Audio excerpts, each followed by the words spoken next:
ladies, welcome. This is our last WIT event of 2020, if you can believe it. This year, we were just saying, of it dragged, I think from the end of March until the end of winter dragged. It was definitely on a go slow. And then August came around and now it's December.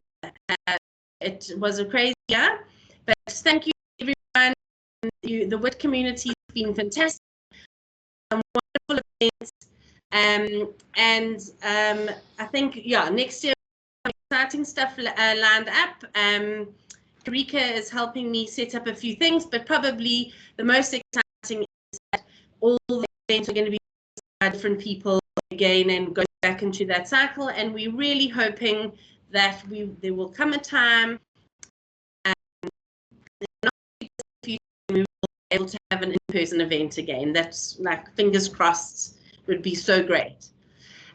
So the reason for today's event, I know it's the end of the year and you probably all were thinking, why the hell would Lauren make us do something with our brains on the 25th of November in 2020, which has been like the toughest year ever. I'll tell you two reasons why. So firstly, because we can. So to learn what we're going to be talking this afternoon is just going to give you something that you can really and say, I learned something, I have something to show for it. We're a woman in technology, and how awesome it is that we can learn something like PowerApp very quickly and easily. So, and then the second thing was to give some technical people exposure and an opportunity to teach us, because we often have, especially this year, we've done a lot of events around well-being and the softer side of working in that, but it's really cool to have a little bit of a technology focus. So I just encourage all of you today to participate fully and to really enjoy the experience. So Shamiso, Shams, are you camera ready? Yeah, I am camera ready. Okay. So Shamiso is one of our 365 consultants in the Modern Workplace team, and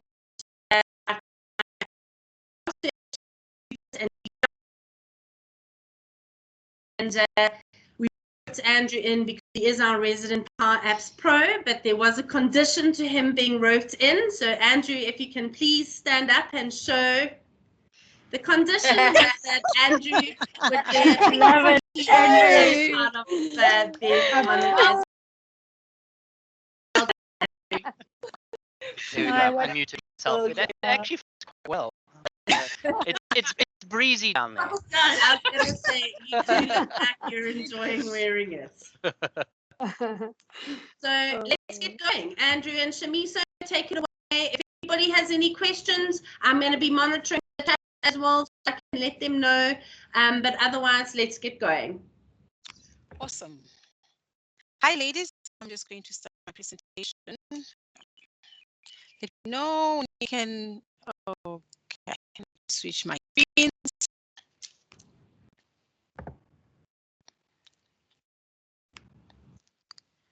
Right. Do you guys see my? Do you see my screen? We do see nicely. It, but it's not in presentation mode. It's not in screen.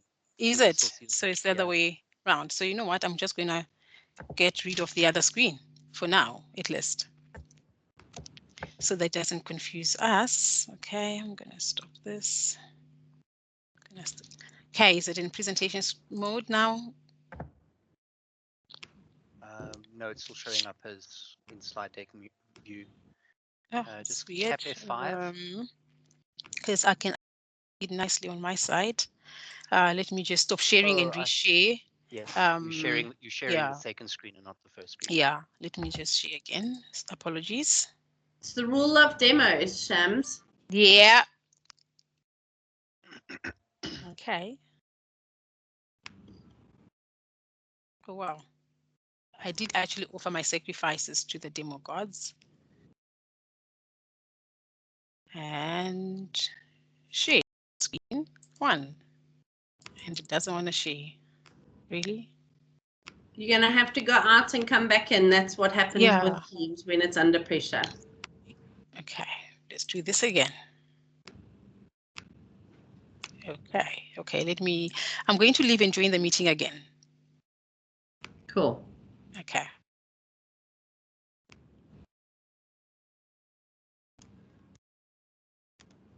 Please stand by. Your call is important to us. I would do the Telcom whistle, but I can't.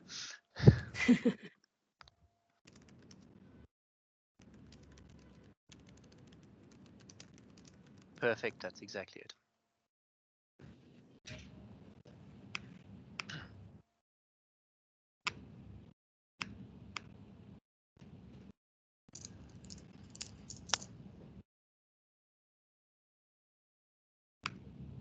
Shamiso, you're on mute, just in case you're talking.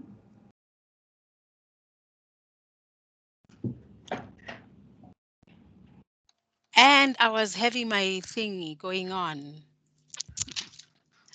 Okay. Can you hear me now? Sorted? We can indeed. Perfect. Awesome.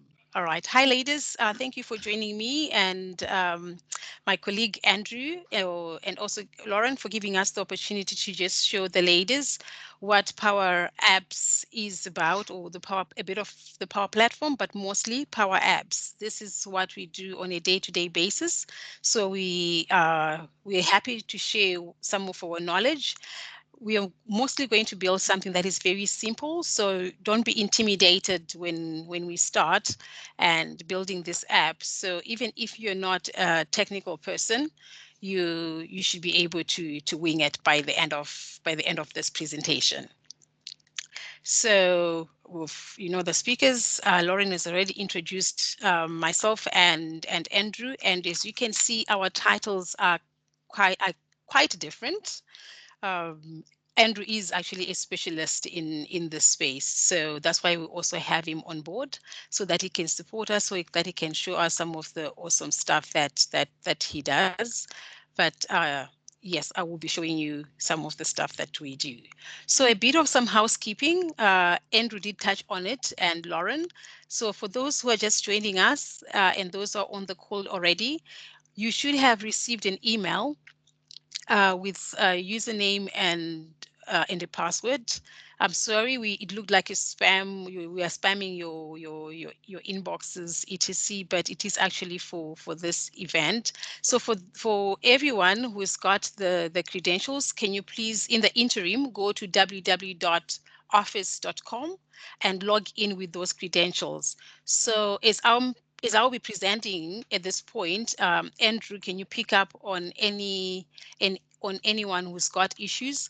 Please post them. You can post in our chat window. If you haven't received any email, just say your name, so that just send your full name, so that Andrew is able to find you quickly and send you an email with your credentials.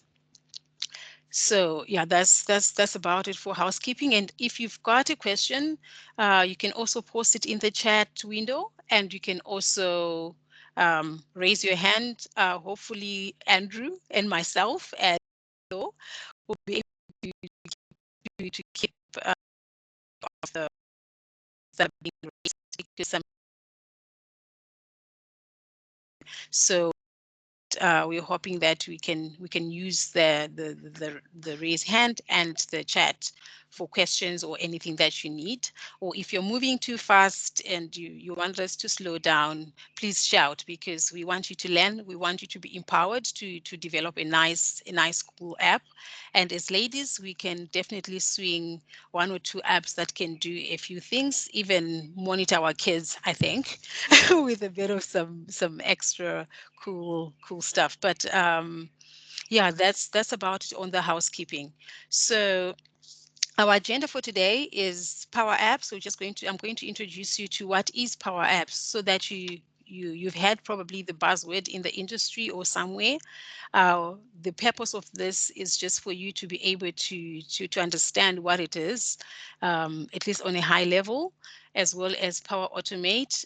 We are not going to get into Power Automate unless we do actually have time. We can show you some how to develop some workflows, some quick, easy workflows, if we have time. But we just and then we'll talk about the use case that we are going to be demoing today, and the same app that you are also going to be creating. So it's just so that you understand what it is we're trying to create, what application and what other artifacts are involved in that application before we develop it. So when you start developing it, actually understand what we are talking about, and you get so excited to say, oh, okay, you see it in action. And then we get into the actual app development, which is going to take most of our time. So I'm going to go through this this presentation quickly and explain to you what Power Platform is. So we're already there, and for some of you who haven't had what Power Platform is, essentially what Power Platform is actually is a technology that's actually at the heart of Microsoft Business App ecosystem, which is built in a technology called Azure. So for some of you who've had Azure is part of Microsoft Cloud offerings. So as part of that offering, there is one of the services that is offered is the Power Platform, and it actually enables all the users enables you, a citizen developer, or the users or end users, to connect to different Microsoft platforms using user interface. So they try to keep this in mind, so that users are able to actually do this without depending on IT or depending on develop. Some basic apps, definitely you can swing it without the dependence of developers. So as you can see, we've got Power Automate. So the Power Platform does consist of 4, but the fourth one we are not going to. Is still quite new. We are not going to touch it, which is Power Virtual Agent. But I'm just going to go through this 3, which is Power Automate. So what is Power Automate? So as part of the Power Platform, Power Automate enables you to automate your business processes. So for instance, you may have a leave application form.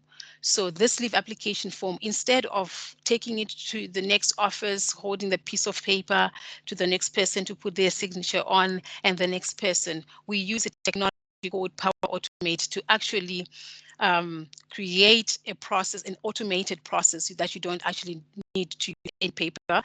The whole entire process is automated. The whole approval process is automated. So essentially, Power Automate is part of the Office, or is part of the Power Platform ecosystem. Its main role is to assist the business users to create or to automate their business processes. Then we also have Power Apps, which we will talk more in depth. But what Power Apps essentially is one of the technologies also that's offered as part of the Power Platform to allow you to create business applications.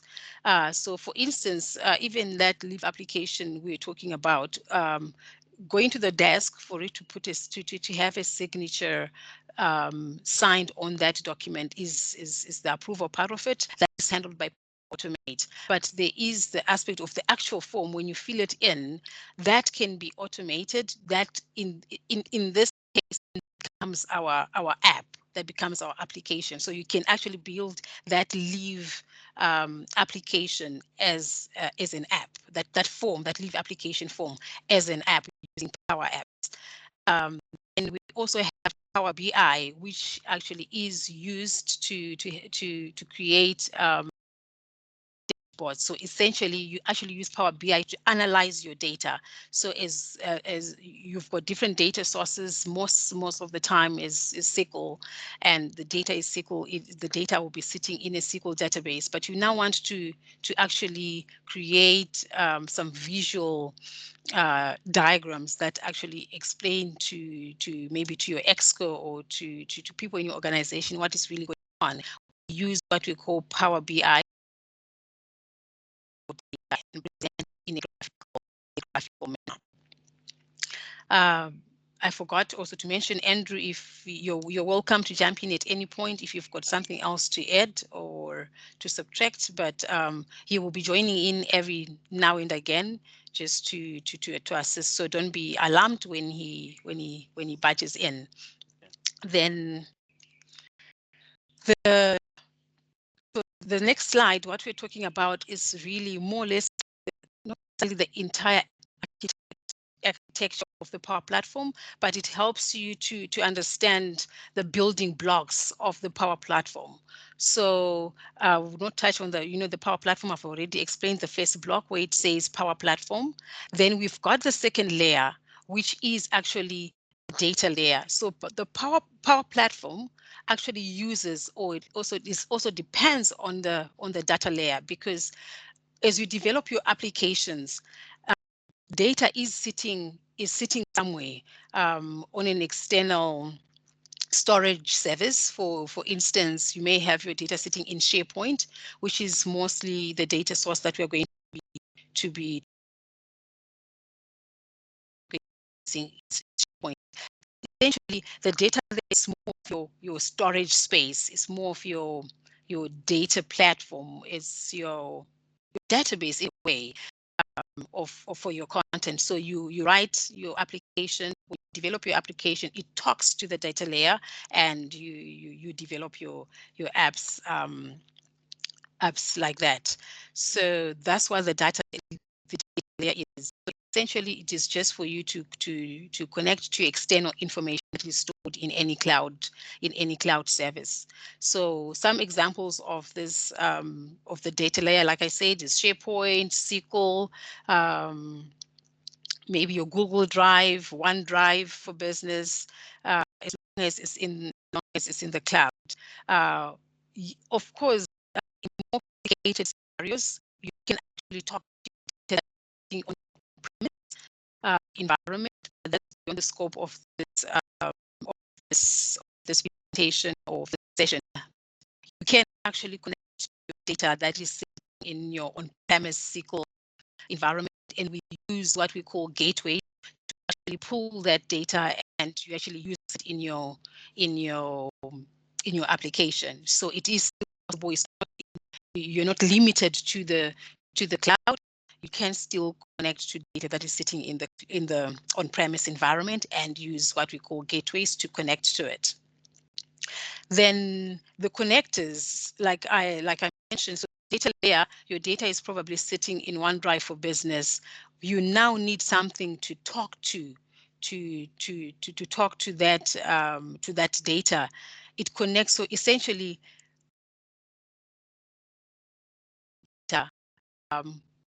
source, so that you can actually in your application. So some examples of connectors, you can create an app that talks to Twitter, or use Power Automate to check for every time when there's a new Twitter feed about your organization, you should notify somebody. So that's using a Twitter connector.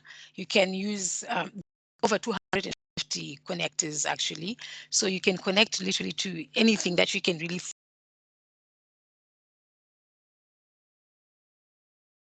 to Google Drive. You can connect to Dropbox. So it is quite broad.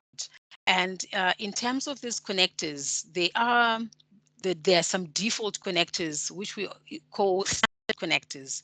So these standard connectors come out of the box with those are the ones that you can access with the level licensing service or license. You should access them. There are some premium connectors that certain licenses are not privy to. So, and some of these connectors have to pay even in the standard space, but mostly in the space. Some connectors you actually have to pay a subscription or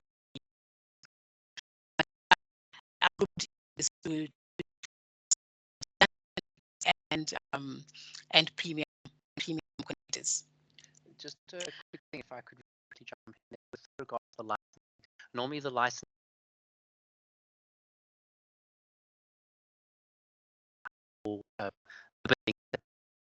on a month-to-month basis.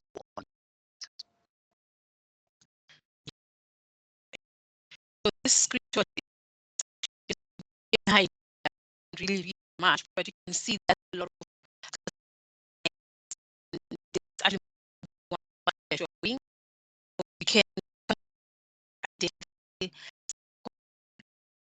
that Office 365. There's Dropbox. There's actually it's quite small. You can read.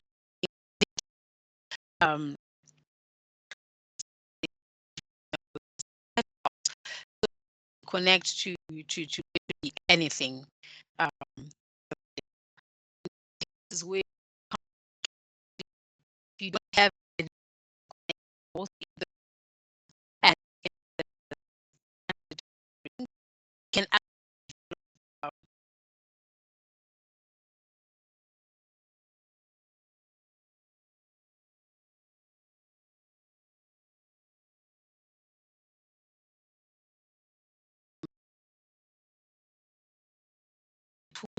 by Microsoft to 365 customers so that you can low code to no code application, and you can connect to different data sources. So I'm not just going to read through everything that is here.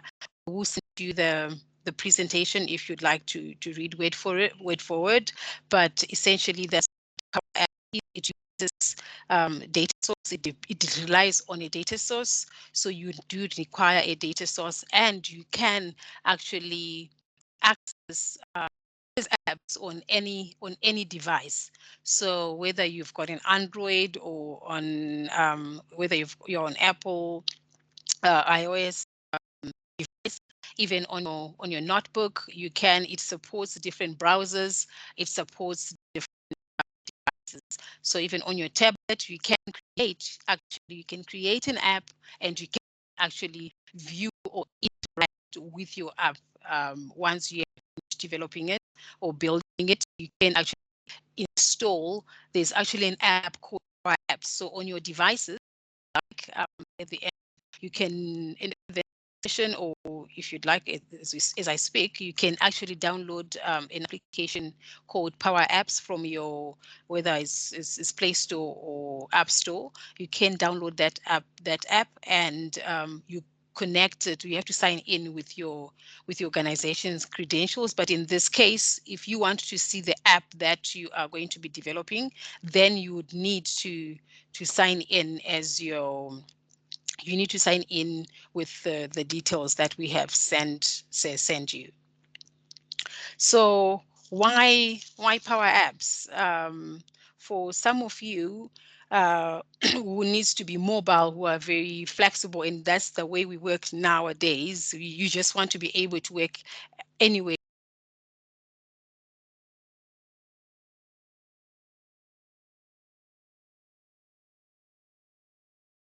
Client and you're like, oh my goodness, I'm in a queue in a shop and I need to do this, and she needs that ASAP, and I'm far from home and my notebook.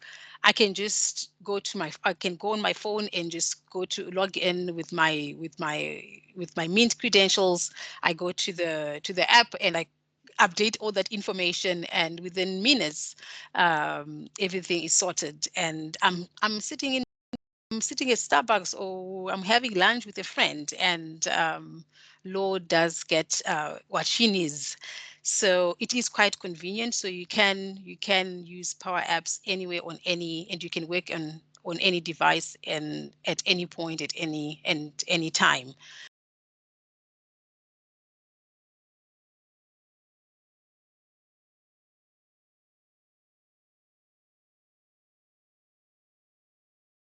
Like we do here at Mint, like Andrews, we can develop a connector for you. And like I mentioned, is a low code to no code application. So in this case, in our case today, we are going to be touching a bit on the low code. Though you will see when we spin the app, if we don't want to make a few adjustments which we are going to do, actually essentially will be on a no code at all, and you've got an app that is already running. You just publish it and you're good to go. But if you want a bit of something, say you want a particular control to today's date, then a bit of code. It's not heavy code, especially for those who work with Excel. If you work with Excel functions, you will see, you find Power Apps quite an easy breeze. Is that simple? If you have worked with Excel a lot, but if you haven't, please don't get alarmed or intimidated. We are here to hold your hands and help you feel and experience what we're talking about. And after trying this 3, 4, 5 times, you start picking up on it to say, okay, if I want to do this, to write this function, I need 1, 2, 3 things. And also the beauty about it is Power Apps does actually give you like almost like a hint to say, all right, you want to create this, you need this information and this information. You will see as we start demoing or playing around with the application. And we also develop outside the low code, we also do some heavy code. There's some cool apps, really awesome apps that you can develop, and you need now a more seasoned developer to actually develop those complex applications that you'd like. But that's when you actually do need a developer in that case. But it's not, if you want to create a quick app that you use with your team, quick and small, you can definitely do it on your own without depending on a developer or the IT guys. And for some of you who've actually worked with the technology called InfoPath back in the day, InfoPath, yeah, is one of those super old technologies. It is definitely a dinosaur. It's served its purpose and it's long gone. And Power Apps came in to replace that technology. So essentially, InfoPath form was used to create forms. So that's what Power Apps really does. It's actually creating a form. An app, in other words, it is a form. So that's what Power Apps does, help you to create forms in summary. If you don't want to use the word, sound too fancy, it is really a form. So how do you create this app? So there are multiple ways you can actually create an app, especially the no code, low code app. So one method is using create from a data. In this case, we are actually creating from a SharePoint list. So our data will sit in a SharePoint list, and then you create your app, then talking to that particular list. So you will see as well when we go through this. But essentially, that's one way, or you can develop your app is just to create it from your data. Then another way of creating your app is your SharePoint list.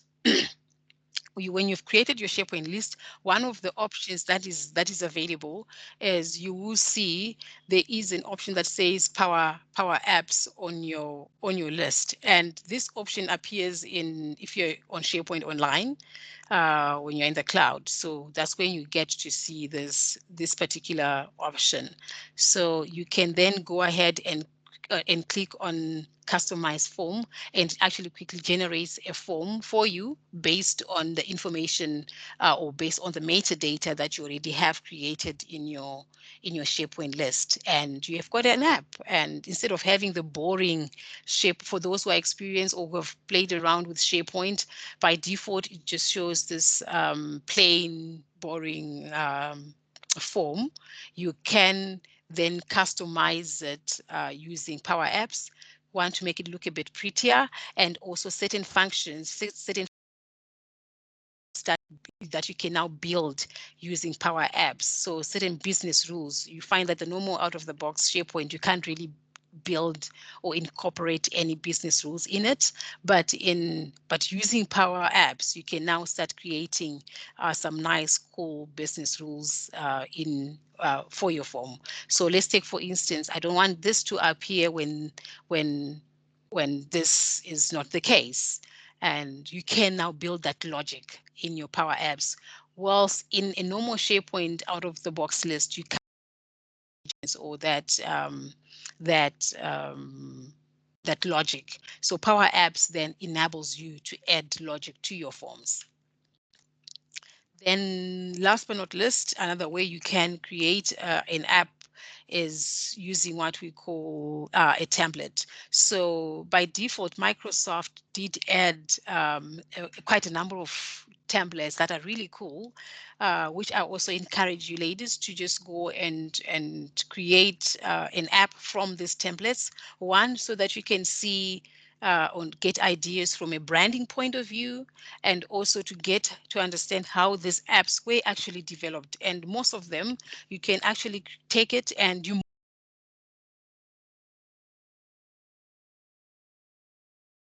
play around and see what these apps do, but you can certainly create from a template, you further customize it to suit your.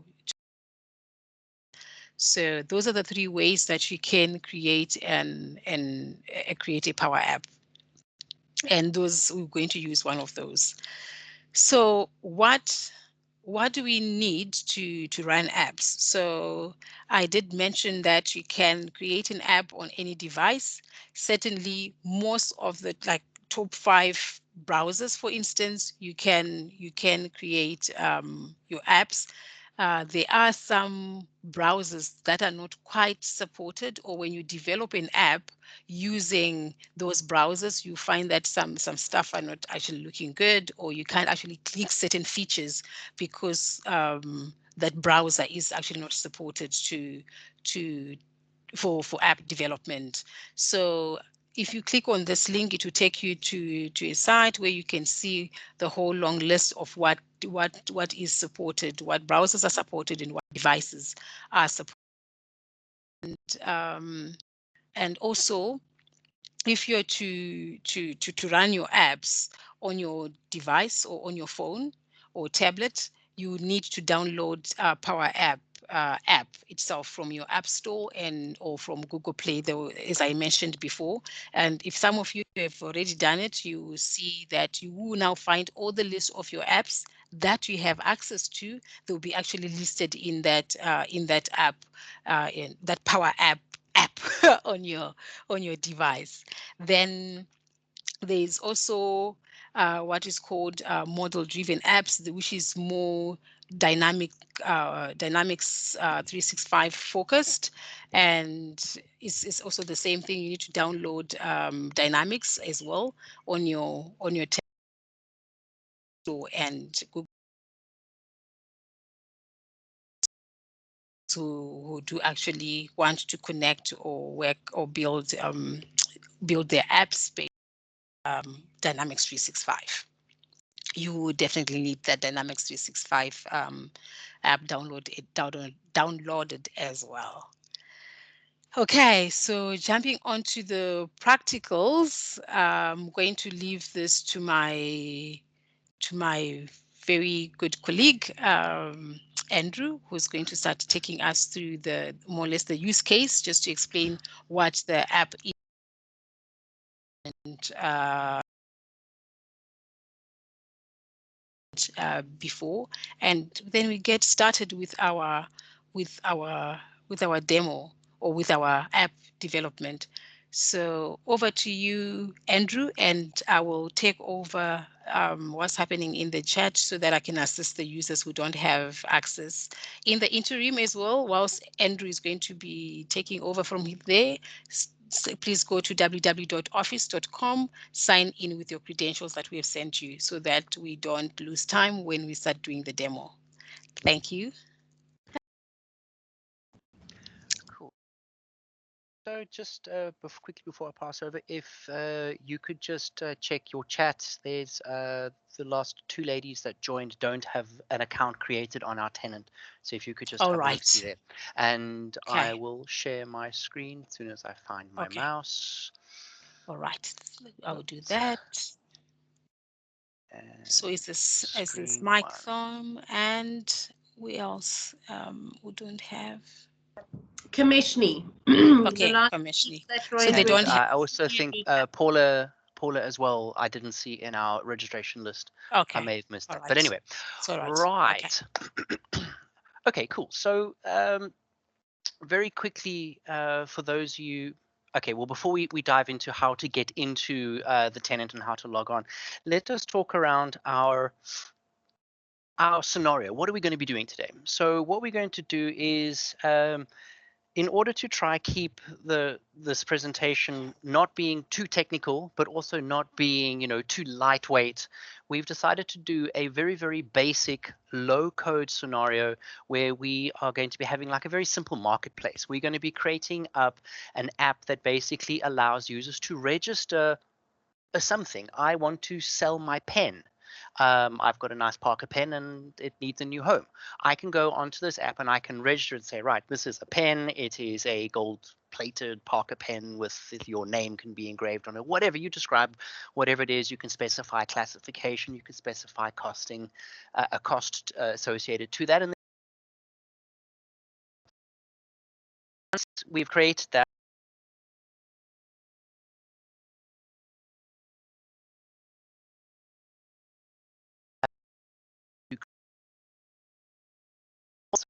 a very, very basic purchasing functionality as well, where you go and have a look at this particular item. You're like, oh, I actually quite like that. And then you go and hit the purchase button, and then the app goes and marks it as being purchased for you. Shamiso, could you mute yourself if you don't mind? Sorry. Okay. All right. So now what we're going to go and do is, if everybody to www.office.com, you will sign in and you'll get presented with the page that will look fairly similar to the one that you can see. Can everybody see my screen? Let me zoom a wee bit. Okay, if you have any issues, just raise your hand. There's a little hand icon on the top right-hand side, banner bar, menu bar, and then Shamiso or myself. Shamiso Karen's having an issue there. Okay, so once we've signed in, what we're going to do is on the top left-hand side, we're going to go and click on the little burger menu, and we're going to click on SharePoint.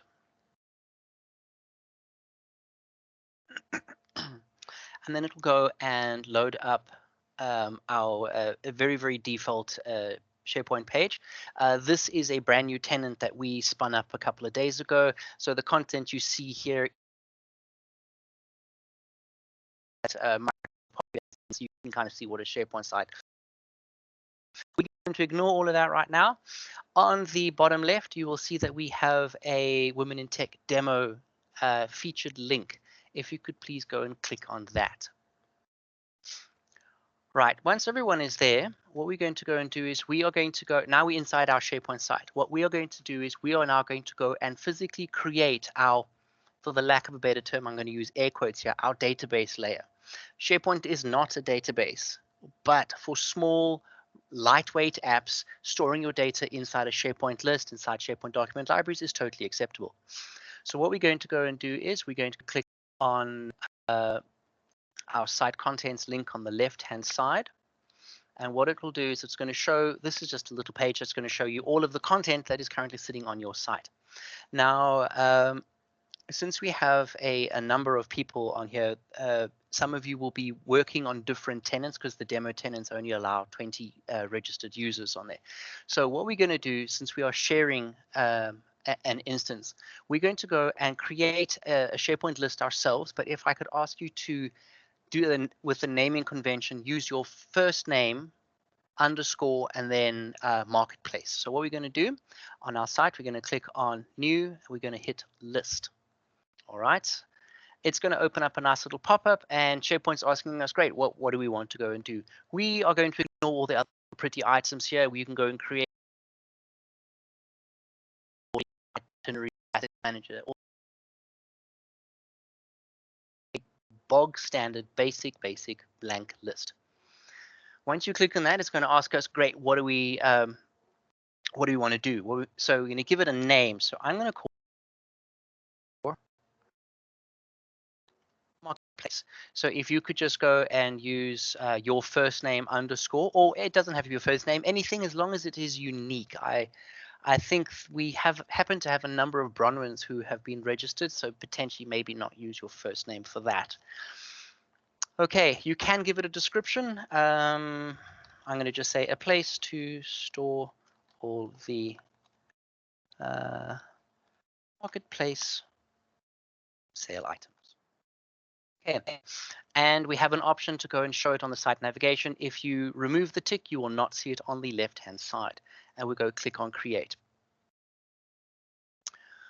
Right, so hopefully everybody is still with us. What we're going to go and do now is we are going to go, we need to think a little bit about the app. What are we going to be storing inside here? As we've said, it's a marketplace app. So we need to have a handful of columns that are going to be useful to describe the piece of the item, And whatever it is for sale. Yes. sorry to disturb. Can you please make your screen bigger? Yeah. So that, yeah, thank you. Make the circle And bigger. also those who are having issues, can you please stop in your email address? I think it's quicker for me if you haven't, just drop in your email address like Komeshni and in Mike. Can you please just send me your email address? Thank you. Okay. Yeah, you can continue. All right. So what we're going to be doing is we're going to be designing up our SharePoint list where we're going to be storing all our for sale items. Okay, so we have by default inside my list, which we've called Android Marketplace, by default, SharePoint will always go and create a title field. And that's fine. We're going to, in our title field, we will go and be storing our item name. So in my case, I'm going to be selling a pen. That will be the column where the word pen will be saved. So what we're going to do is there are a number of different ways to create content inside SharePoint. We are going to be doing this the quickest way. We're just going to use the add column on the on a menu, as you can see on the screen here. So the first item we're going to create is for item description. This is going to be a multiple line of text. As you can see, there are a number of different options here. Single line of text, date, time, multiple lines. This is a description, so more than one sentence is usually quite useful. So I'm going to select that, and then it's going to go and say, right, okay, please provide us with the name. So what we're going to do, I'm going to call this, oopsie, helps if I can type right, typing under pressure. So I'm going to put it as item description. Personal preference from my side is when I create column names, I don't put spaces in them. If you do put a space inside the column name, when you are inside PowerApps and you want to maybe write a snippet of code that basically goes and says, go and take the value inside this particular column, if you have spaces, it complicates it a bit. You end up having to put the column name in inverted commas. I suppose you could say slightly lazy, so I want to type as little as possible. It's just personal preference, but I think for the sake of it, let's just create it as item description with no name. There are a number of other items down the side here. We are going to leave them as blank, and we're going to hit save. The next item that we need to go and create, we obviously need to list a sale price for our item. So what I'm going to do is I'm just going to keep it simple. I'm going to say it is a single line of text, and I'm going to call it price. Yet again, leave all of our columns, sorry, not columns, all of our other pieces of information here as default. Click on save. Right, one of the other useful things that we're going to be creating is an expiry column. We potentially only want this particular advert to be available for a certain amount of time. So we can go and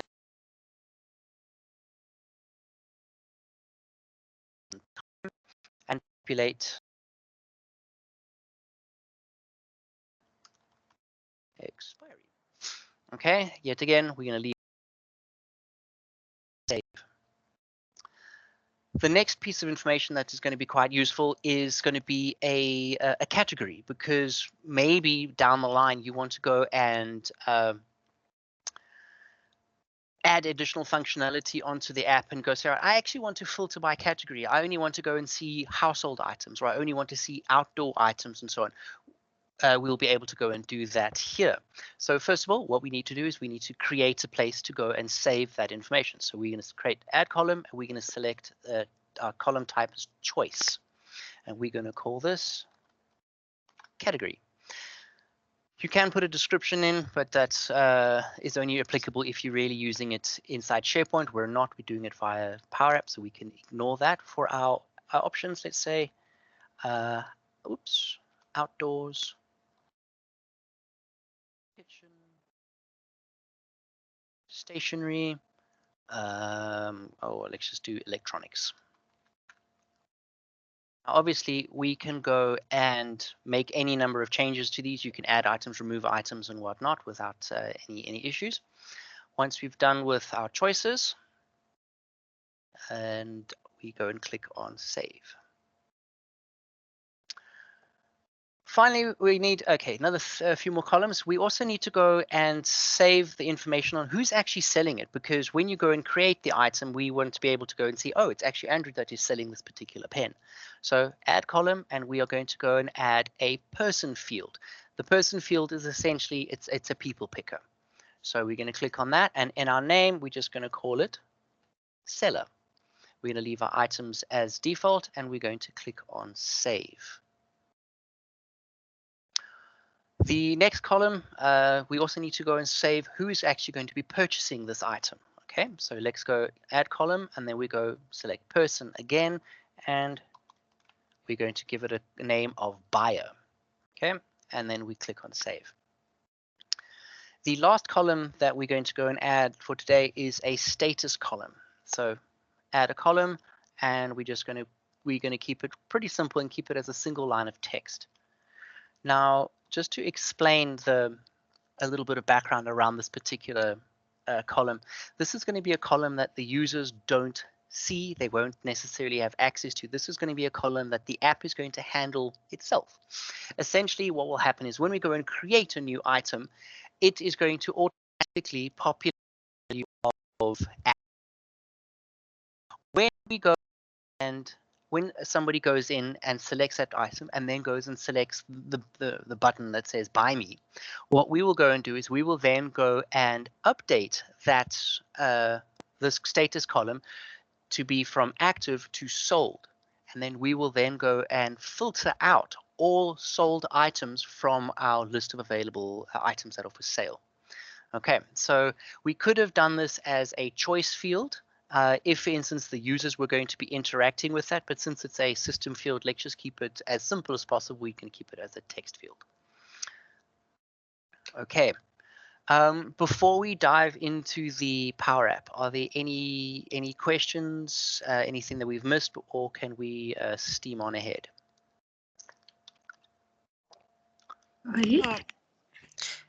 Yes. Okay, cool. If there are any issues, just drop us a line in the chat window, and we will try and help you out as quick as possible. Right. Okay. So what we're going to go and do now is we are now going to go and actually go and create a PowerApp off this list. Now, from our top list navigation we have up here, we have a little drop down for PowerApps. So what we could do, if we go click on create an app, that's the one we're going to use. That will then go and actually fire up the PowerApps IDE, which the IDE stands for Integrated Development Environment. And then we will go and it will go and build the app for you. If, for instance, we were to go and select the customize forms, what we would go and do is, let's just say I were to go and hit this new button here. This is bog standard SharePoint. And I mean, yes, it looks much nicer than what SharePoint used to look like, as of, 5-10 years ago. But the form is actually pretty basic. There's not a huge amount of customization that you're able to do on this form. If you wanted to have the users to have the ability to just interact with a PowerApp form inside SharePoint, then we can edit this form. We just click cancel by selecting customize form. Then it will open up PowerApps, and you can go and do whatever you need to on that particular form. When the user hits the new button here, it will not go and show the standard SharePoint form. It will go and show the PowerApp. We click on PowerApp to create an app. Ask us, what are we going to call on? So if just go and put like your name underscore marketplace, just so we don't have, since we have got a number of us sharing a tenant, we don't have two people trying to create an app that has the same name, because whoever hits that button second will get an error saying, sorry, the app already exists. So actually, I'm actually going to call this WIT marketplace. Okay, so once it's done that, we're going to hit that little create button, and it's going to open up another tab, and it's going to think about life for a few moments, and actually it is going to build up our app. And when you see it, you'll actually be hopefully quite surprised. You'll see about how much work it's actually done. The actual PowerApps is going to create up a page that does your, oh, that's nice, it has signed me out. Give me 2 seconds while it while I sign in. Let me grab my credentials. Just give me a few moments. This is what happens when you have multiple accounts. Occasionally the browser gets a little confused and it says, sorry, who are you again?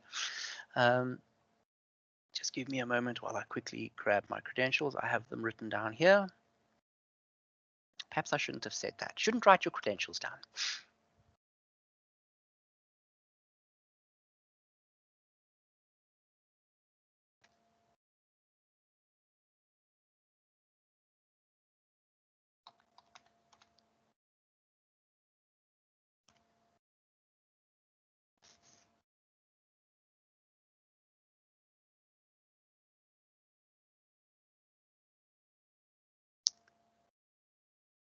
So,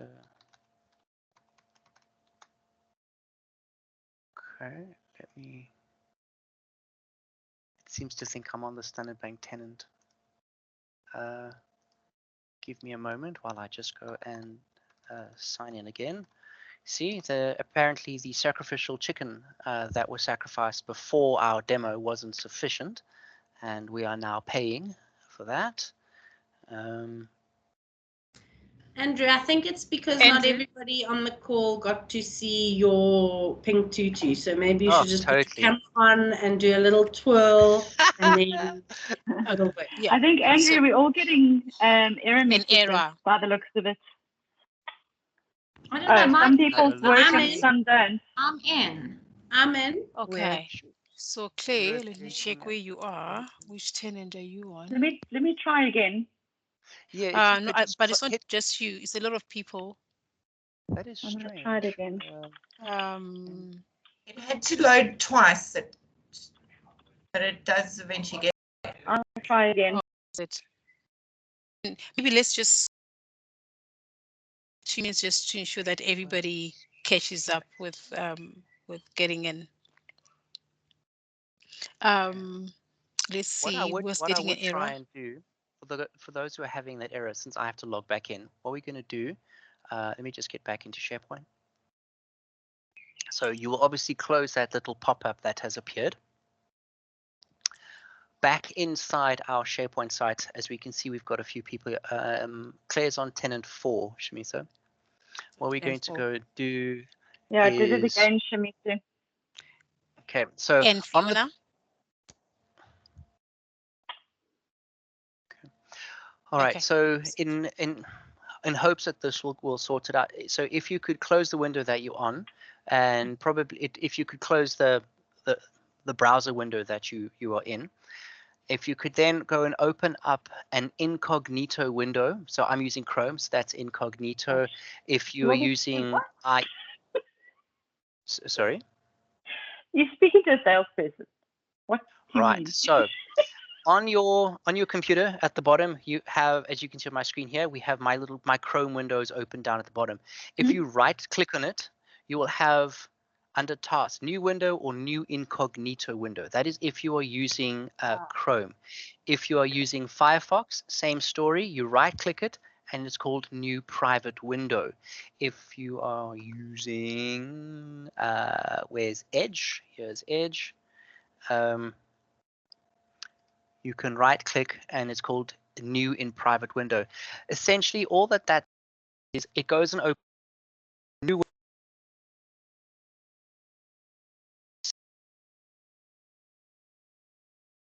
then it's as if you're logging in for the first time again. I hope that that will resolve the issue. I'm not sure why it's doing that. Okay, fantastic. Sorry to ask you this then, I'm really backwards. So No worries. where do I have to log in again? Okay, so you'll go www.office.com, and then once that loads, top right-hand side, you'll see the sign in, and then just sign in using the credentials that were sent to you earlier. Okay, thank you. All right.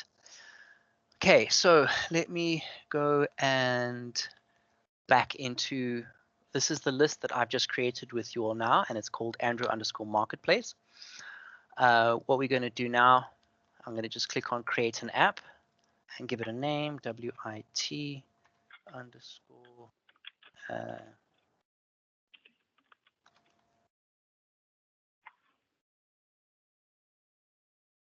Okay, and I'm going to hit create.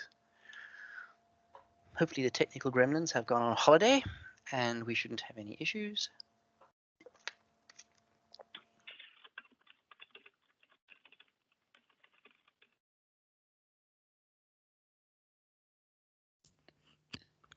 Do you guys need a minute to just catch up if there's anyone who's was lost or who's behind? Or Well, you're all good? I will still do a bit of need to do a bit of a introduction and chat around that. So for the guys, you still have a bit of time to catch up if you're still having issues, but just let us know. Okay. Okay. Claire says she needs that. That's hundreds. We won't start doing anything on the app just yet. What I'm going to do now, once it has generated, I'm going to give a walkthrough of what has been developed. And oh, Microsoft wants our feedback. Let's hit no for now. Okay. Whilst this thing is busy loading, so essentially what it is busy doing now, it's busy building up our PowerApp. And what it's gone and done is it's gone and it's going to display our data source name here. We can obviously change this text to anything we want to. We have a refresh button. We're able to do a sorting by. We also have new functionality. We also have search functionality. And all of this has been generated by PowerApps. All that we did was we went and created our SharePoint list where we said, right, this is my data. And we said, right, go and create an app off of that. Now, obviously, the app is pretty basic. There isn't much in terms of styling. It's all roughly, the standard blue style. But if you would like to change it, you click on in your top ribbon up here, you have theme, and we can go and change it to baby poo brown or lime green or whatnot. As you can see, I'm not particularly creatively inclined, but yes, so you're able to go and change those as you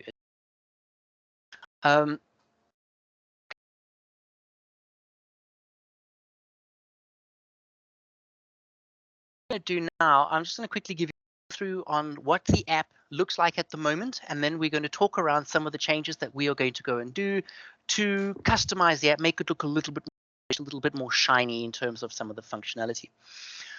Okay, once we've done that, then I will describe and explain all the rest of this shiny new functionality that we have around the edges.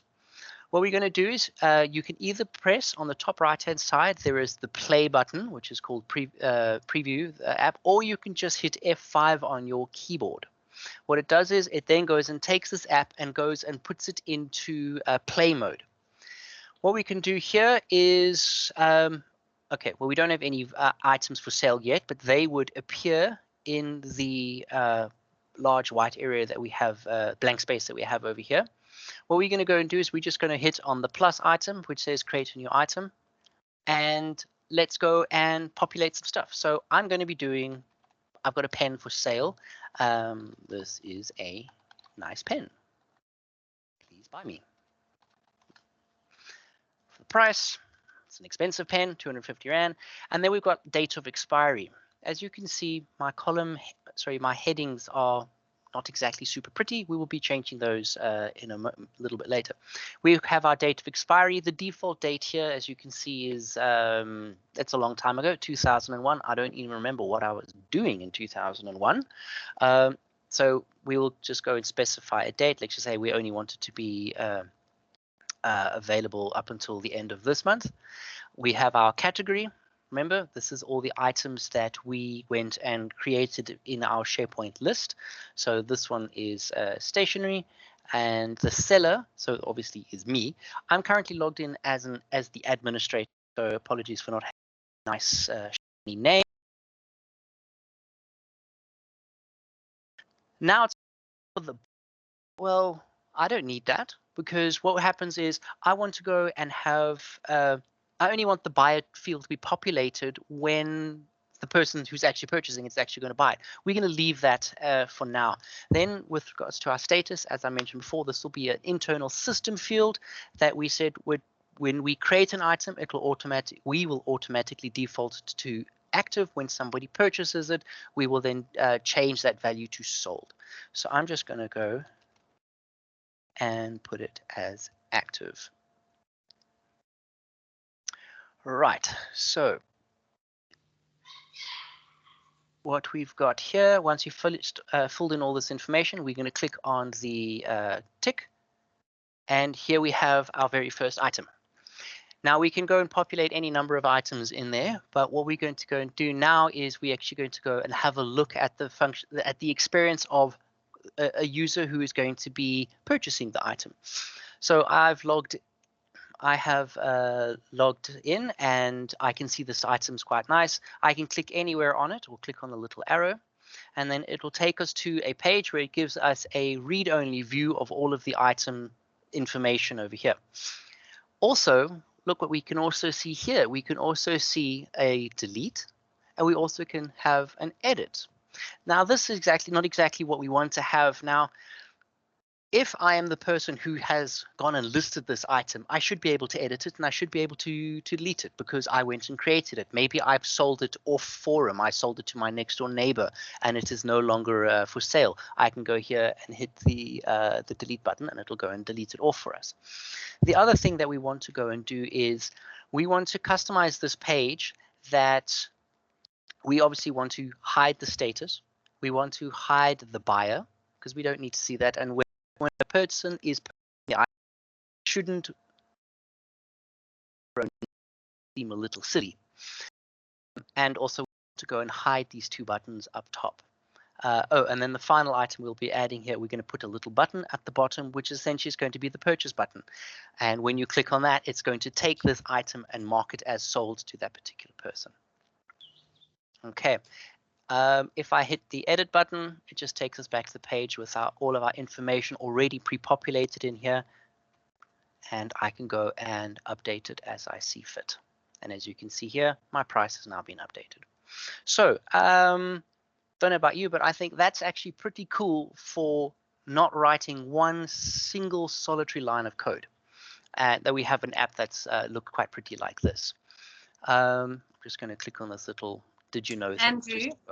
Yes. Can I just quickly say something here? Just for everybody listening, one of our minties recently immigrated, and he was selling a load of stuff, the contents of his house, small items. And he created a little marketplace app like this, which he then shared with his colleagues. And very simple, exactly as Andrew's just done here, but he was able to sell like everything that he still had left over in his house very quickly and easily. And it was such an effective way of getting rid of your stuff in a safe marketplace, so to speak. So this is a great example of how you would use an app like this in your personal capacity, not only in workplace. Absolutely. And also just on, if we could, draw a parallel. I mean, maybe you wanted to do something along the lines of we want to log work items to your employees. It would be in the same fashion. If you think of it, we have a page where we would be creating a work item. Lauren goes and says, Andrew, I need you to update your CV for a new tender that we're going to be doing. Then that item needs to be completed by myself. I would then need to go in there, fill in whatever information, upload a document, whatever the case may be. The general crux of it is fairly similar. So yeah. Okay. Okay, so let us dive into some of the changes. Now, I understand that a lot of the attendees on the call have not written code before. So what we're going to do is any sort of code snippet that we've got, we are going to copy and paste into the chat window, and you go to the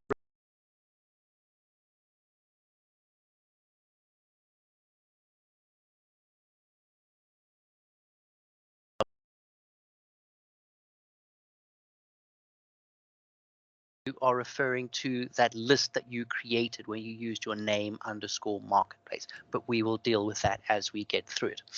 Okay, so let's go and have a look. All right, so as we mentioned, as Shamiso mentioned a little bit earlier, is the code is in a very similar format to the format that you would write formula in Excel, and everybody has used Excel, and there even are times where even I need to go and Google how you go and do a whatever type of formula. So you obviously, we don't expect you to remember the stuff verbatim. Google is definitely your friend. All right, so just very briefly, what we've got over here, I've gone and selected on my gallery. That is the blue box, the blue border that you can see around my gallery. Oh, sorry, just before we dive into the code, I just want to go and touch in around the functionality items that we have available on the site. On the left-hand side here, we have a listing of all of our screens. And then if you expand them, you have each element on the screen appears on the side. And when you select an element on the screen, you will notice that the functionality that is displayed on the right-hand side changes slightly differently. So for a text box, you will have different options for an icon, for example. I can go and change the icon to any number of icons that we have here. I can change the size, the formatting, the font color, etc., etc. You are also able to have on the top here, you have your home items. You can change your themes, you can change font, and also this is context sensitive. Depending on what you have selected down the bottom here, you will have different items that are able to be changed and edited up top. You also have an insert button over here on the left hand side. That's your plus icon, and you can say, oh, I want to go and add a text box, and it will go and add a new text box. We don't want that for now, so I'm just going to delete it. You're also able to do exactly the same thing. It's Microsoft. They like to give you multiple ways of doing the same thing. If you click on insert up top, you can insert a new screen, labels, buttons, any sort of text items. If you wanted to do pen input, let's just say you wanted to be able to capture somebody's signature, you'd use pen input. And think of it, you have your mobile device, you hand the device to the person, and they use their finger to go and do a signature. There are a number of items here. We can't go through each and every one of them because we could be busy here for like another 3 hours. Okay, so what we're going to go and do is let's go change the edit screen.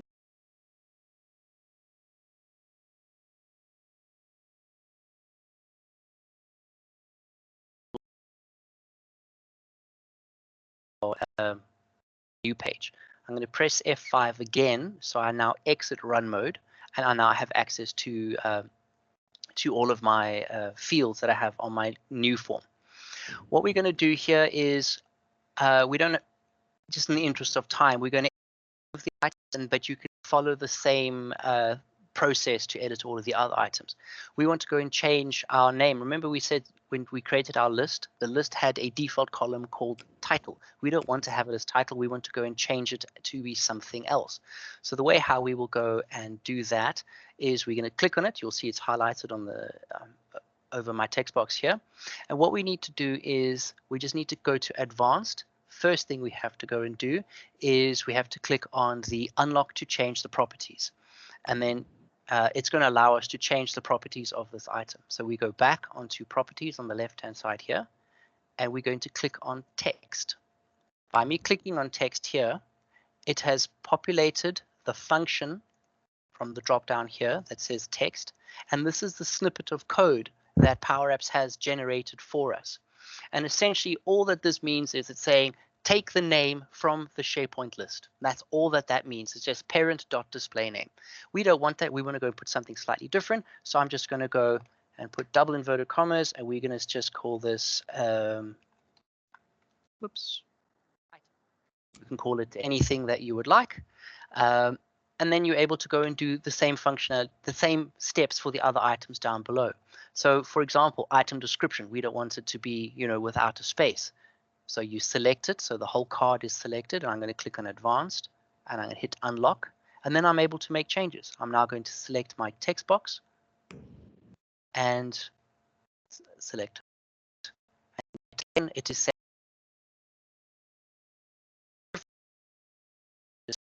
item, item description. Okay, and you can follow the same train of thought for all of the items down below. Okay, what we're going to go and do now is we want to go and remember, as we said, when we create an item, I don't want, me as the seller, I don't need to see the buyer field. So what we're going to do is we are going to go and hide it. All right, I'm going to go down and I've selected my buyer, and as you notice, whenever I select the items here, it goes and highlights the corresponding item on the left hand side. Inside here we have a card, and inside the card we have a number of items.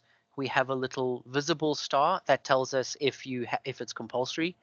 If it is compulsory, there's a tiny little error message. We have our actual drop down, and then we have our title. So what we're going to do is we're just going to select on the whole card, so the whole thing is selected, and on the right hand side we're just going to say visible off, and it is gone. Okay. One of the other items that we need to go and do is, remember we were talking around our status. We said it is going to be a system controlled field. So what we are going to go and do is, first of all, we have to go to advanced. We're going to click on the unlock item. So now it is unlocked for us to make changes. What we're going to do is we're going to click on our text box. And as we can see here, the default, it is saying whatever the default is, take what the parent gives you. We don't want that. We want to go and populate the word active.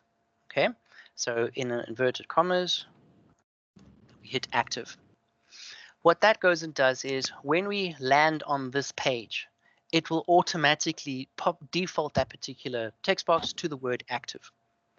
And once we've done that, I'm going to select on the whole card again and go back to properties and by visible, and I'm going to hide it.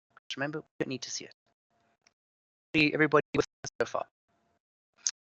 Now, what we're going to go and do now is I have a snippet of code that I'm going to go and paste into the chat window. When you look at it, it is going to look a bit Greek. Basically, all that we want you to do is we're going to copy that and we're going to paste it into.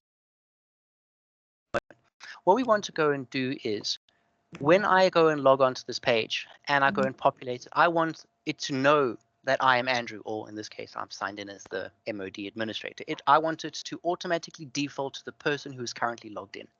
So what we're going to do is we're going to select our seller card. We haven't unlocked it yet, so we have to click on advanced and we click unlock to change properties. Once that is done, on the right hand side, we're going to choose from our available options. Oops, sorry. I need to select on the drop-down box that we have here, the combo box here. So this box with the find items and a little drop-down must be selected first. On the left-hand side, I'm going to scroll up and I'm going to choose the function called default selected items.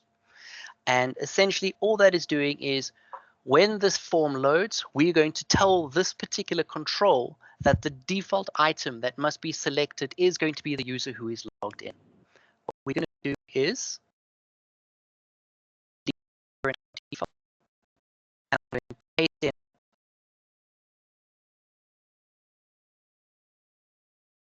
the current user that is currently logged in. Okay.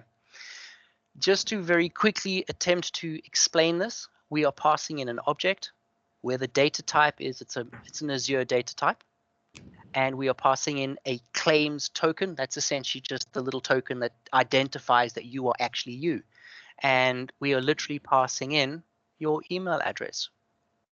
And then we have the display name. We are literally just passing in your display name. Also, what is quite useful, over the code snippets that we got here, if you highlight it, you will see what the actual variable is going to be set as. In my case, it says MOD administrator. In your case, it will actually have your username being displayed there. And then also for the email, we're passing in our email, and that is what your email address would be.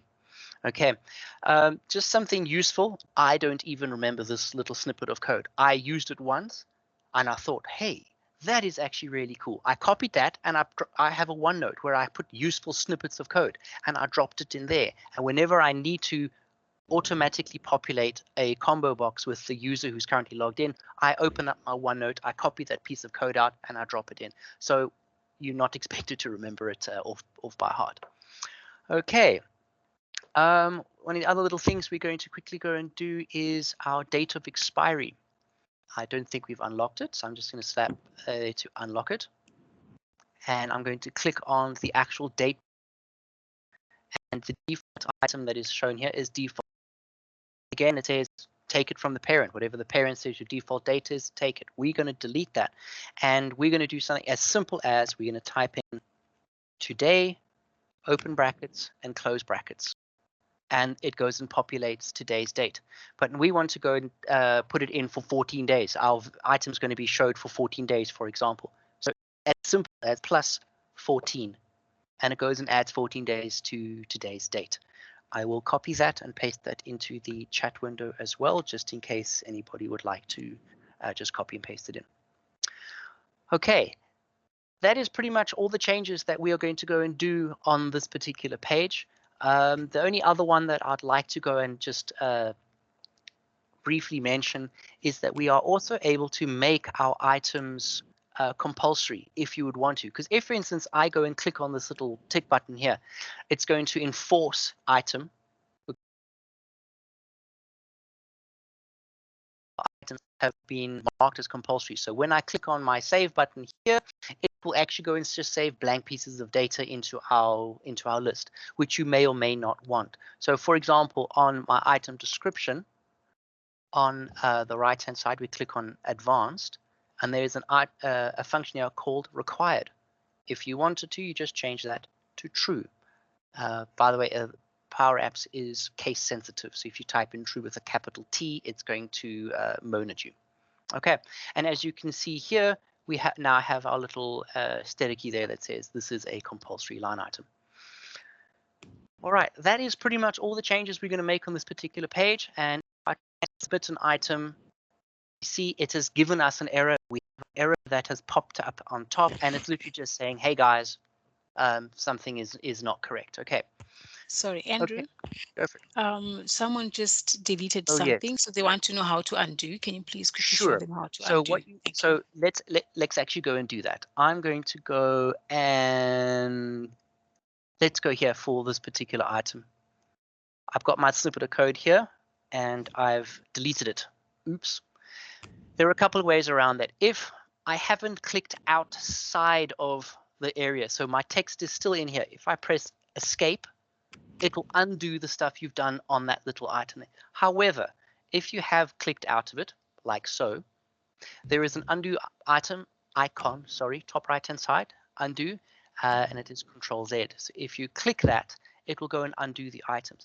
Just bear in mind, it's not exactly foolproof. Sometimes it will lose your snippet of code, and then you may have to paste it back in. Yeah. Okay. Fantastic. Rightio. Okay, so now what we've done, we have gone and made our changes to our create page. The next thing that we're going to go and do is we are going to go and create, put a few changes on remember the page that we go and view the item. Let me go back there now. A picture is worth 1,000 words. Okay, I'm going to click on my item, my pen. Now, on this particular page, we said we needed to do a few things. First one, we want to control who can see the two icons, the and the edit. We only want the people who are going to be who have created the item to be able to see those. Okay. So what we're going to do, I'm going to click on that so it is now selected. And see this code that has already been generated in here. We're going to ignore that for now. What I'm going to do is I'm going to press the control key. Sorry to interrupt Oh, again. How did you the screen that you were on? Let's just go back. What you can do, if you get lost on the screens, I'm assuming you are not in run mode. If you are in run mode, you will not see any of the items on the left, the top menu, and on the right. If you are in run mode, just hit F5 and you'll be taken back to this page. On the left-hand side, think of this kind of like as like your Windows Explorer. You can say, oh, I want to be on this particular page. You just go and select that and it'll go take you to that page. Did that take you back to where you needed to be, Nikki?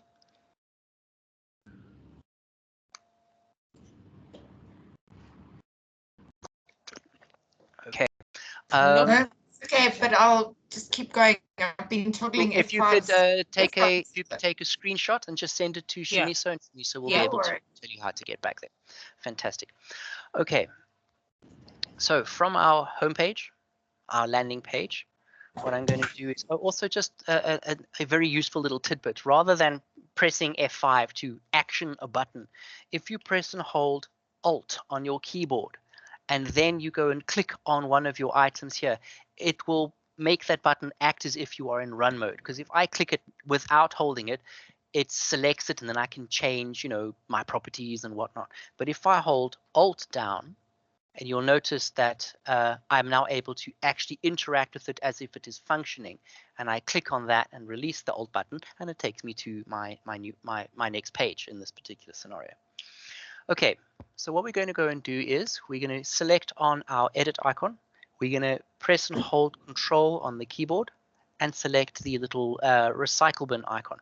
Or what you could do, you can select it down on the left-hand side. Either way works. Okay, what we're going to go and do is we want to go and hide it for people who did not go and create it. Perfect. Okay, so how do we do that? We go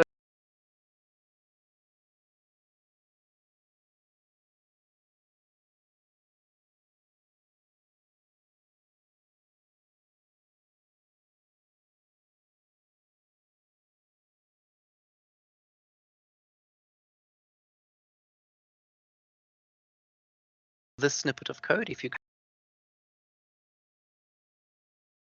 a little snippet of code, what we're going to do is I'm going to delete what is there, and as you'll notice, the items have disappeared, and I'm going to go and paste them in. Now let me explain what this little snippet of code does. What we've got is on our home page, on our browse screen, remember we have that gallery, and that goes and lists all of the items that we've gone and created, right? When I go and click on that particular row, that gallery now knows, it says, oh, Andrew has clicked on row number 1. And because on row number 1, it knows that row number 1 has been clicked, it knows everything about that particular row. For example, who it was created by. Okay, so what we've got here, we as you can see here on the left hand side, let me just it doesn't scroll the IDE, sorry. On the left hand side, you will notice on our browse screen we have a browse gallery. Now I'm going to just navigate back to our browse screen. When you click on this gallery, this is the gallery. Now we can imagine any number of items on here. Because I have clicked on it, when I physically click on it, it saves everything about this particular record into memory. Okay. And what we're going to do, what we're doing here is we are saying, right, if lower just means it's going to take whatever your value is and it's going to convert everything to lowercase. Okay. And it says, right, take browse gallery 1, which is on our home screen, dot selected, because we're saying I want the one that's currently selected. And then we say dot created by dot email. And because I've highlighted it in blue, you can also go and see what the actual value is. And it says admin at m365 blah blah fishpastemicrosoft.com. Okay. And what we want what we're telling is that if convert to lowercase the current user email. This is the person who is currently logged in right this very moment, who has this page open. As you can see here, it says admin@m365 But also, just by the by, notice that this is all in lowercase. But when we go here on our browse gallery, we notice that the O and the M is uppercase. PowerApps is case sensitive. If it does not equal exactly, verbatim, letter for letter, case for case, it's not equal. Okay. And so essentially we're saying if lower the created by on the selected item equals the current username, if that is true, then I'm saying my true value for my visible is true. If this is false, it passes the value of false to my visible. Okay. Once we've done that, then we're done with that little snippet of code. The next little thing that we're going to go and do is we are going to go and we want to go into particular user's information. So we're going to select on our buyer card. So the whole thing is selected. And we need to unlock it. Once we have done that, we're then going to click immediately below the word buyer, and that is where we have our text box that's going to go and display who the buyer is. What we're going to do on the drop down, we're going to select from our list of available methods, and we are going to go and select default selected items. And that same little snippet of code that we used earlier and copy in again. So I'm going to just delete everything that's in here for deleted selected items. And I'm going to go and paste in. That's the same snippet of code that we used a few moments ago. I'm going to go and paste it in again. Okay, and it's just going to automatically populate my username for the buyer. Once we have done that, I'm going to go and mark the item as not visible because we don't need to see that. Well, we're also going to go and Andrew, do. sorry, where did you put that piece of code for that Sure. one? I'm still got the I low will. browse No gallery. worries. No worries. Let me just quickly go back. It was the buyer. Okay, are we still on the on our view page? Buyer, yeah. I need the code for the Yes, buyer. the buyer page. Okay, Michelle, are you? Okay, cool. All right. Sorry that we lost you on there. Okay, so on our buyer page, so we've selected our buyer field. We went and did the unlock. So under advanced, and we select unlock. Okay. Once we had done that, we then selected on the text box, the box below the buyer. Okay. And you can see that it's on my one, it's called data card value 7, and I'm fairly certain it'll probably be called the same thing on your one as well. The drop down, and we selected items, and then inside our default selected items, we deleted the value that was there, which was parent.default. Once we had deleted that, we then pasted in the snippet of code that we have used on the previous page, and that just goes and automatically populates who the current logged on user is. You back on track? I was responding to people. No, that's fine. I shall, Shams can help me a little bit later to get that. That's cool. Thank you. Okay, so once we've done that, I'm now going to go and hide it. So I'm going to just select the whole card, and then we're going to go and take our visible, and we're going to drop that off. We also want to go and we are now going to go and create our buy me functionality. What we're going to do is on our insert up on the top left up here, we click on insert, and then we're going to click on button. What that is, it's now going to go and drop a nice little button in for us. Okay, first things first, we need to give the button a better name. Button just doesn't ring very nicely, so I'm going to call this one, and I can do that from the text on the right-hand side, I can either edit it in here, or by me clicking on the actual button here that says text, I can then go and edit it up top over here. So I'm going to call it Buy Me. All right. Once we have done that, what we're going to do is we are going to go and put in a little snippet of code. We're going to go and save our item to the SharePoint list. So what we're going to do here, let me just copy it into the chat window. Okay. What I'm going to do is on my button, which is currently still selected. Okay. I'm going to select the drop down on the left hand side, and I'm going to select the on select function. And essentially all that means is, the name's pretty self-explanatory, is when I click this button, when I select that button, what we're going to do here, we're going to go and delete the word false. I'm going to paste that little snippet of code that I've gone and put in there.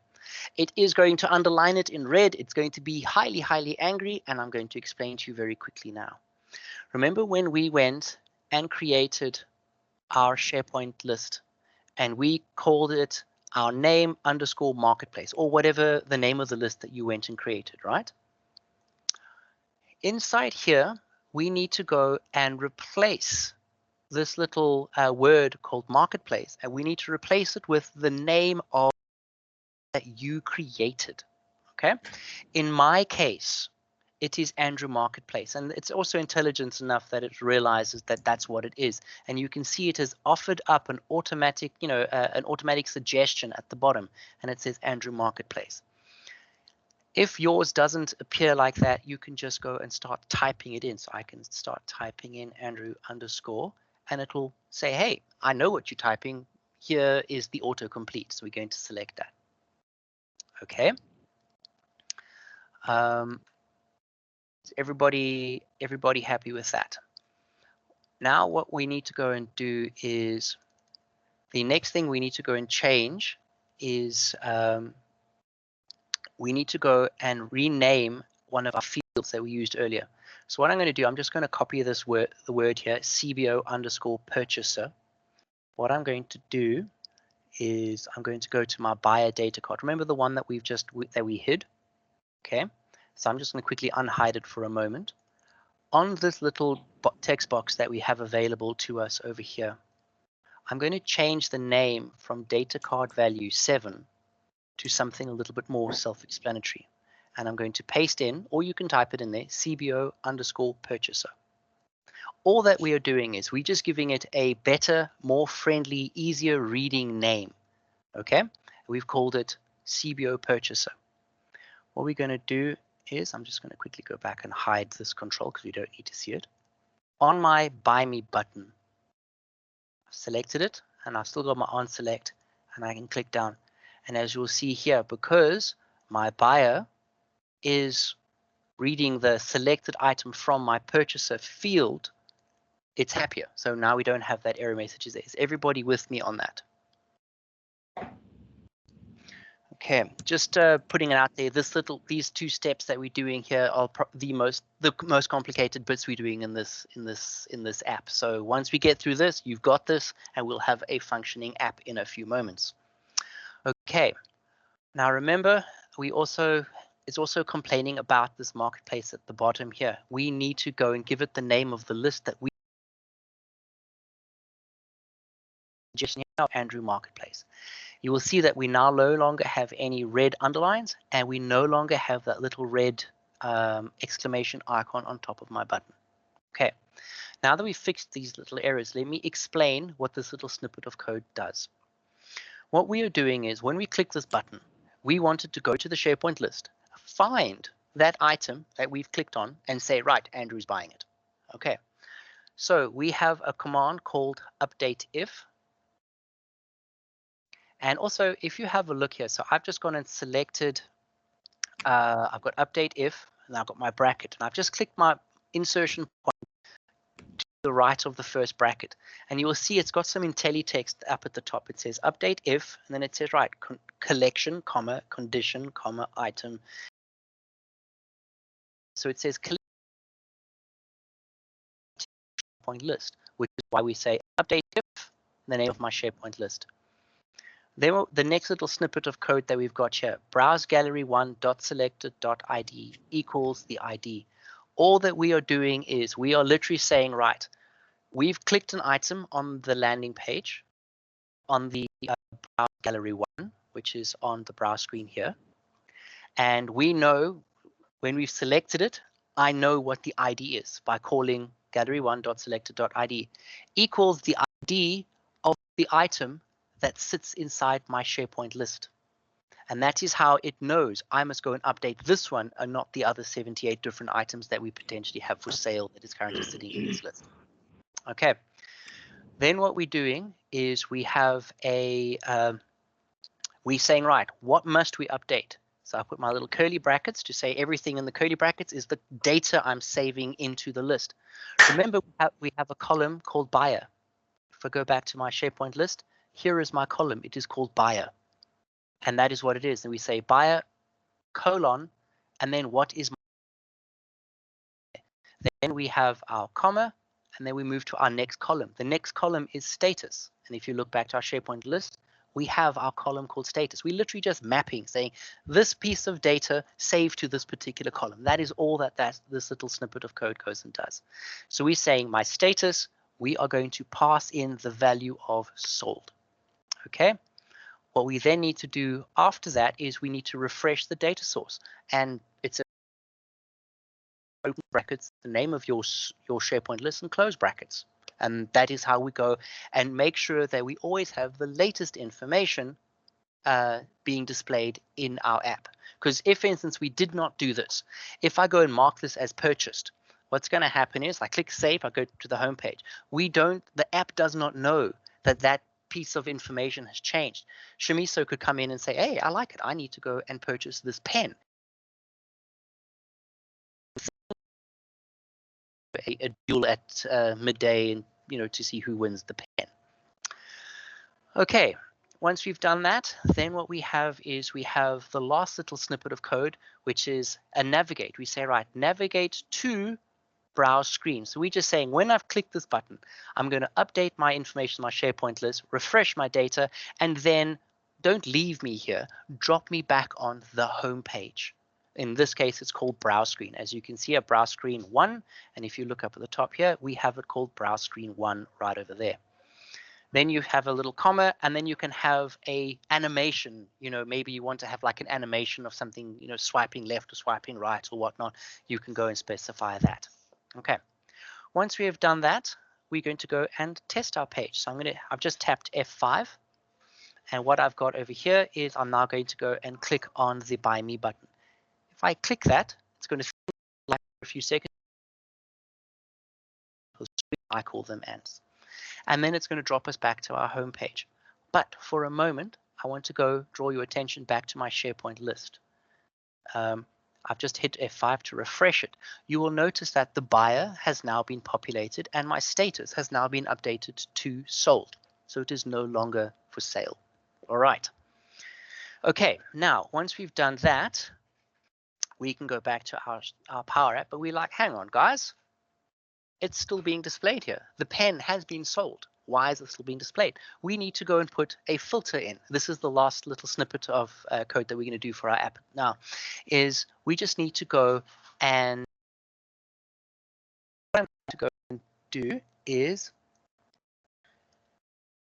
let me go and copy a snippet of code, and I'm going to drop it into the chat window. Okay, so what we're going to do is on this little gallery that we've got here, I'm going to select on the white space we have available, and it will go and select my gallery.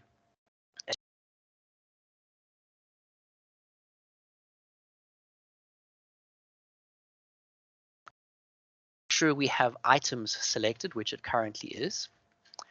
And what we're going to go and do is we are going to go and copy that snippet of code that I've gone and popped into the chat window, and we're going to paste it straight in here. We are going to have to change the name. As you can see here, it is Andrew Marketplace, whereas the snippet of code that we have here, let me just, you will see here that is needing to be updated. So all that we're going to do here, I'm just going to ask you to delete everything that you have in the text box and replace it with the content that we have, just making sure that you have your SharePoint list name updated there. Once you have done that, let's click down, you'll notice that my little item is no longer displayed. And that pretty much is our PowerApp in a very, very quick nutshell. We have been able to customize the create page to hide certain fields that we don't need, and also to automatically populate our seller. Let's just say I'm selling a light. Just quickly go down. As say desk lamp, price is 100 Rand, and it's electronics. Okay. We have also been able to, on our landing page here, we've been able to put a filter in to only show items that are currently for sale. When I click on my new item, we have populated, sorry, not we done, sorry, we did that one. When you click on your item for sale, we have customized these two buttons on top that will only show for the person who has created it. Oh, the one little snippet that we did forget, apologies, is we need to make sure that this button is only visible for people who did not create the item. It's pointless me saying I'm going to go and buy my own stuff, because then why am I selling? It seems a bit silly. So what we are going to go and do is we're going to borrow the same snippet of code we used up on top. So when you click on either of the items, our visible function should still be available. And what we're going to do, we're going to copy this snippet of code. We're going to go to our Buy Me button, and we are going to go and click from the left-hand side, scroll all the way to the bottom, and we're going to select our visible. What we're going to do is we're going to paste that snippet in. I will put that snippet of code down here, just in case you would like it again. We need to change just two things. Remember, we want the logic on these top ones here is only display when the user is the creator. With this one, we want it to be the inverse, so don't go and show it.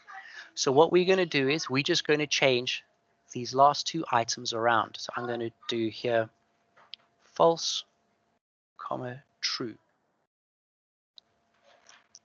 And that button disappears. Basically, all we've done is saying, as long as the person who created it is not the same person that is on this page now, then I must display that. And that is pretty much that. That's the app. So I hope you've been able to follow along. There is so much more stuff that we can show you. I mean, I could talk the hind leg off a donkey for the next 2 hours on this stuff and still not even touch the tip of the iceberg. So yeah, that's pretty much that. Any questions before we move on? Because there are a couple of useful links and resources that we would like to share with you, as well as I just want to quickly go and show you the template selection, which is a highly valuable learning tool. Cool. I think let's. Before we go on, we need to share. The app. Yeah. Yes. It's pointless us making this nice, shiny, beautiful app and nobody can use it. So first of all, what we're going to do is we're going to click on the top left. We've got our file. Obviously, we do need to save. Just worth mentioning, PowerApps does an automatic save. I think it's every 10 minutes, but it is always a good idea to save it. Also, what's going to happen is we need to publish it. If, for instance, it's not published, the users won't be able to see the changes that we have made. So I'm going to click on publish. And then it says, right, are you sure you want to? And we're going to hit publish, and it'll go. Now, it's quite. We are now going to go live. This is version 1. Okay. What we're going to go and do is users are now actively using this app. Now, what you can go and do is you can now go and make changes to this app. Just save it, but don't publish it. As soon as you publish it, those changes are then made available to all the end users who are making use of the app. Okay. Right. Once you've done that, we now need to share. You can do it by clicking the share button here, or down your left-hand side navigation, you have your share over down here. Let's click on share, and it will go and open up the share screen. We'll give it a moment to load.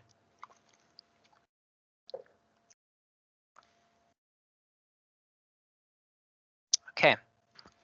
And it will open up your app and it'll say, right, I want to go and share it. So we can go and type in here. I want to go and use, put the people. So I think, trying to think of the users that are here. So I want to go and share it with Adele. I want to go and share it with, I think is Lauren on this tenant? No. So as long as the user is inside your app, you can go and add all the users. If you have a group for, let's just say this app is specifically for the marketing team and you have a group for marketing, you can go and type that in. Obviously, we don't have any groups like that set up on this tenant, but you'll be able to select that and anybody in that group will then have access to it. Also, what happens is data permissions. It's telling you, just by the way, please be aware that the users need to have read and write access to that particular SharePoint list. If you share the app to the users, but you do not give them write access to that list, they will not be able to create any items. The app will tell them as such. It will say, sorry, can't create, you don't have access. So if you remember,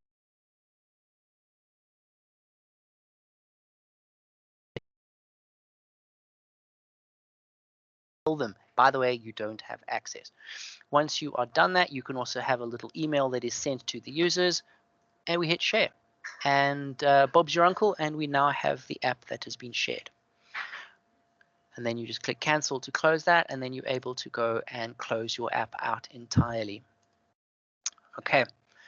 One of the other things that I wanted to just quickly show you, when you go to make.powerapps.com, I'll pop the link in the address bar down below. We can go to home. On the home page here, we'll see that there is, it says make your own app. These are the places that Shamiso mentioned a little bit earlier. We can create a blank app where we can go and build everything ourselves, build the data ourselves. Now, one of the things that is very, very useful is this little item here, all templates. If you click on all templates, the page will reload. And here we've got some templates. We have a fully functional Power App that does Power Apps training for Office, meeting capture, Power Apps training, onboarding tasks. We have a help desk system, a fundraiser, leave requests, service requests, site inspections, a budget tracker. There's actually quite a lot of them. What happens is, if, for instance, you want to go and learn how Power Apps are done, and also just to get ideas. I mean, I've said before, I'm not creative. I'm really not that creative when it comes to pretty colors and fancy layouts and stuff. So I can actually come in here and I can go and have a look and see, oh, this layout is quite nice. That layout is very nice. Well, look, they're doing pie charts, which are quite cool for whatever. You can literally go and select one of these. It will ask you a couple of questions and it will provision it for you. Then you can go inside this app and essentially reverse engineer it. You can go and see, how do they do this? How does this page work? How does the save function work? And you treat this as a, shall we say, an instructor actually reverse engineer how the app went, how it works. And it's highly, highly useful.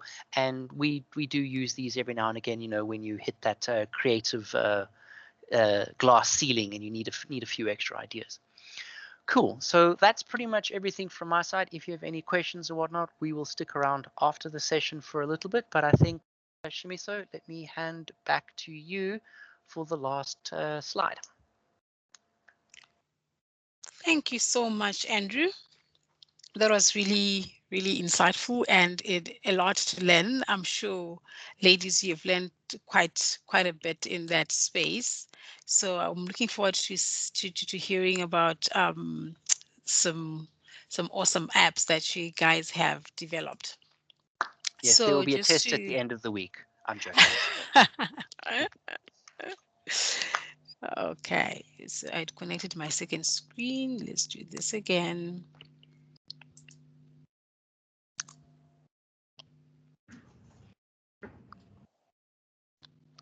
We will also Okay, it's be opening up. sharing the slide deck as well. Lauren, I'm not sure how you normally share the slide deck. I'm assuming you may can send email it it out to by me, email. and I'm going to save it onto our Gmail site, and everyone can Fantastic. access it there. Cool. Okay. Okay. All right. Well, let's just leave it on this page, even though it's not full screen. Okay, as you can't see my full screen. All right. No, but it's fine. We can see. Oops. Okay, so it was this page. Okay. Shamiso and myself, we banged our heads together a little bit. Yeah, just leave it on that. Yeah, it'll be perfect. So what happens is we knocked our heads together and we thought of trying to put a couple of useful links. Essentially, there's a myriad of information available on the internet. The pages that I found that were quite useful was if you go docs.microsoft.com, anything Microsofty is there. You want to look at something, how to do something on PowerPoint, you'll find it there. But also specifically using that link up there, that is a link to our formula reference, because I understand looking at a PowerApp formula for the first time, it can be a bit Greek. It's a bit daunting. So that formula reference is actually quite nice to give a bit of a breakdown.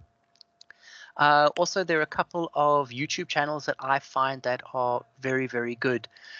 Shane Young, he's a Microsoft PowerApps MVP in the USA, if I'm not mistaken. He's the stuff he puts there is very, very useful. Dave's Tech Tips, that is a local South African channel. He's also very, very, very informative. The third one is a guy called Paul McClumsey. Just to go very quickly to talk about that particular channel, what he did was his daughter finished matric. I think he's based in Australia, so she finished in matric and she was going to take a gap year, and he said, look, I'm going to take my daughter, I'm going to teach her PowerApps, and this is our journey. So definitely it's fantastic resource there. So we have the Power platform as well, which is also quite useful. But yeah, so that's and I see Karika has also gone and put the Power Academy as well. Yeah, absolutely. There's a myriad of massively useful information out there. So as we said, the world is your oyster. But yeah, thank you very much for your time. Thanks, guys. That was flipping amazing. I'm looking at the comments now, and people are just really have learned so much. Thank you so much. I know how much preparation went into today. You guys have been amazing. As I said, I'm sorry, I was fielding a few things on my side, so I missed one step, which turned out to be quite a crucial step, but that's fine. But thank you. I think a couple of people had to drop off, but we've got the recording. Yeah. And I think everybody managed to build something and something they could publish. So well done to everybody. And really, Andrew and Shams, thank you so much for sharing your knowledge with us and making it doable. As you said in the beginning, you're going to teach us to do a Power App in 2 hours, and it's exactly under 2 hours. So well done to you guys. Thank you. And to all the ladies that are still here, thank you for lasting this long. It was been a great event, really very, very cool. So thank you so much. Our last WIT event for this year. So yeah, fantastic. Fee, you've and got since a question? everybody last to the end, you can see me in my tutu again. You have to do a pirouette, Andrew. A pirouette. How do you do that? Do I have to put my hand on my head like this? And well done. Yeah. Fee, you've got your hand up. Yes, thank you, Shamiso and Andrew. That was awesome. That was really, really great. I've tinkered a bit with Power Apps, but Your insight and knowledge is incredible. So thank